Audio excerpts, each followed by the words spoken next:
What's up, everybody? New comic book day. Gory J here. Going to show off what I got today. Let's go ahead and get going. First off, we've got Sheena, Queen of the Jungle, number 0. This is a 25-cent book. Very nice cover here. Why wouldn't you buy it? From Image Comics, Southern Bastards, number 17. This was my favorite book, but it doesn't come out enough really to say that it's still my favorite. It's coming out maybe 3 times a year, if that. I don't know what the deal is. Maybe there's an explanation in this issue. I haven't looked yet, but I do love this title. Jason Aaron is a hell of a writer, so I'm glad I'm glad it's out today. Star Wars number 34. Got Lando Calrissian there on the cover. That ought to be fun. Got some True Believers, celebrating the Kirby 100th anniversary, 100th birthday. The Eternals. This is a reprint of Eternals number 1. And the Captain America one here is reprint of Captain America Comics number 1 and the Tales of a Suspense issue that has his origin in it. All new Guardians of the Galaxy number 8. Speaking of Jason Aaron, I guess what puts him so far behind on Southern Bastards is that he's got a lot on his plate at Marvel. He does Star Wars. He does the Mighty Thor here, number 22. He was doing Doctor Strange. I believe he's doing the Marvel Legacy number 1, I believe, which is, I think, has the Avengers 1 million BC, something like that. That looks very interesting. But I think he's jumping over to cover the Avengers title, if I'm not mistaken. So he's a big deal at Marvel. He's probably, as far as writers go, in their pecking order, probably second only to Bendis. Not saying that he's second best, but in their pecking order, I would say. Anyways, Mighty Thor, you can never go wrong with Jason Aaron Thor books. I've went all the way back to when he started with God of Thunder, and I've read all that series, the first Thor series before Secret Wars that he did with the Jane Foster Thor, and then currently on this one. Amazing series. Secret Empire, Brave New World number 5. This is the last issue of this miniseries. Blade here on the cover. I don't think we see enough Blade in Marvel Comics nowadays, so that's cool. Totally Awesome Hulk number 22. This is the Weapons of Mutant Destruction conclusion. This has been a fun crossover between this and Weapon X. This should be the first full-on appearance of the Wolverine Hulk hybrid that they're calling Weapon H. So this may be one that you want to go out and snag before it's gone.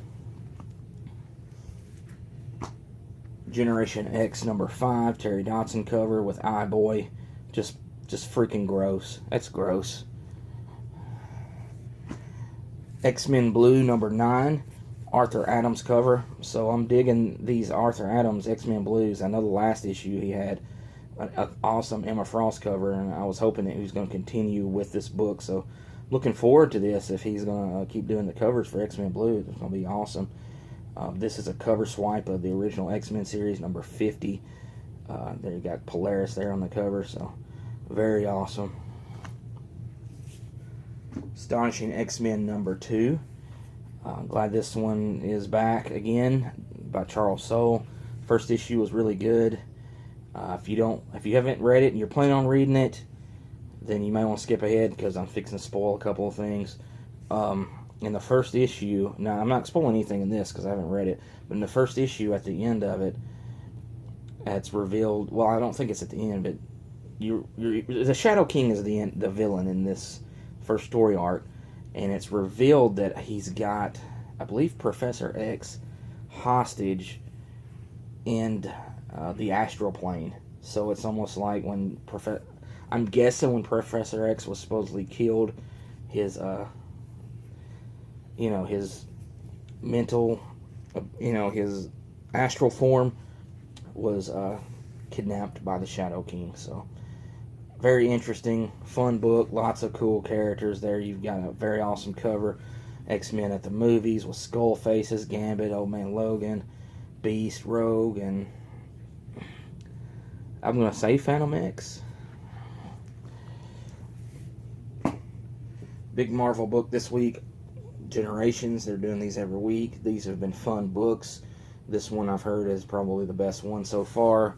This has got Laura Kinney, all new Wolverine, and the original Wolverine in here. So if you're wanting an original Wolverine appearance, or want to go back and catch up on some Wolverine, you want old classic Logan, this is the book you need to grab then.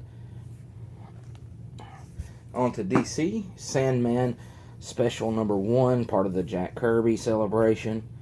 I'm not buying all of these. I didn't get last week's. Last week was the Newsboy Legion or something like that, and I had no interest in it. This one, I debated not getting it, but it looked like it might be fun, so I grabbed it anyway.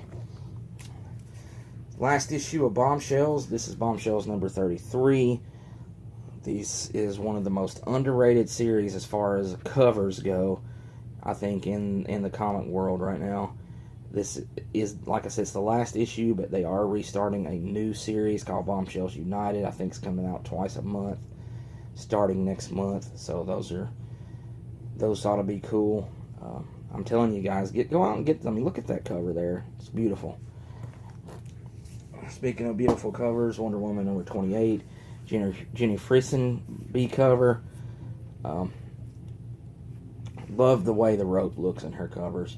Not as big a fan of the more where it's showing. I'm more of a fan of the close-up Jenny Frison Wonder Woman's, like the one where she, there's several close-up ones that are a whole lot better than this one, but it's still a nice cover and very, very good. Besides the cover, the book itself, Wonder Woman book, you can't go wrong with it. It's about like getting a Batman book. They're always usually very good. Superman number 29, starting a minute longer storyline. And there you see Superman as a Yellow Lantern, so that ought to be interesting. Trinity number 12, cover B, the Bill Sienkiewicz cover. This is so badass looking. I wish I had gotten the Sienkiewicz number 11. I saw it, but I didn't get it, and I picked up. I have a number 11, but I don't have cover B. The cover B is just amazing. It's already sold out, I think, but I went ahead and grabbed that one. That one's very cool too. Nightwing 27. This is part of the Spiral story. This is part 2. Batwoman number 6. This started a new storyline, Pax Batmana.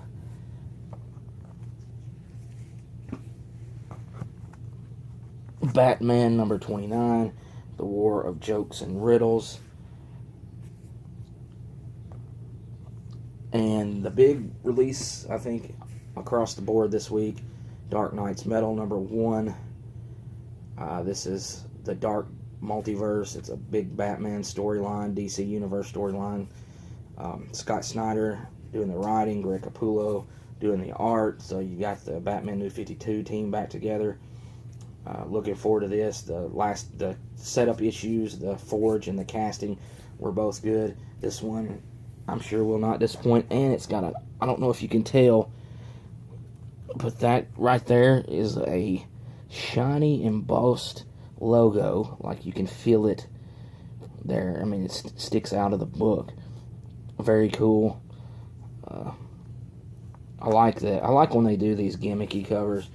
Not like they overdid back in the 90s, but they do it so sparingly now that it's very cool whenever you finally get one. So go out there and pick this up. I think that's one to definitely go grab this week.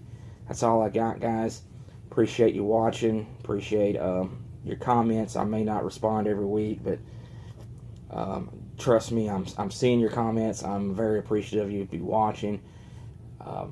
Thank you very much. And I look forward to seeing what everyone else picked up this week. Everyone have a good rest of the week. Thanks.